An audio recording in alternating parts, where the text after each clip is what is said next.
খারাপতে বাঁচাইবে না, রোজা আমরা খারাপতে বাঁচাইবে না, কারণ রোজার একটু মিথ্যা কথা কয়নি। হজে আমরা বাঁচাবে না, হজের থেকে আইসা মানুষ কি করে গুনাহ করে।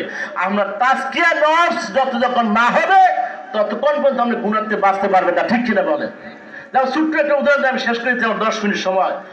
আপনারা মনে করেন এক লোক একটা বিল্ডিং উড়াইছে, তার ভিতরে অনেক স্বর্ণ অলঙ্কার আছে, নিরাপত্তাকে বাউন্ডারি দিছে, এরপরে সে নিরাপত্তা মনে করে না, একজন দারোয়ান ডাকছে। কি ডাকছে?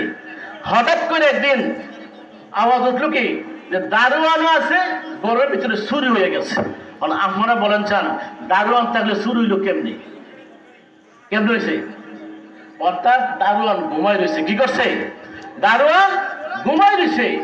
আজকে যে আপনি কোরআন তেলাওয়াত করলেন, কোরআন শিক্ষা দিলেন, হাদিস শিক্ষা দিলেন, কিন্তু তাকসিয়া নফস না করার কারণে আপনার যে অন্তর ছিল, নফস ছিল, কলব ছিল, এটা ঘুমাই রয়েছে। এটা কি রয়েছে? যেমন দারোয়ান ঘুমাই থাকলে আমরা কি করতে পারে না,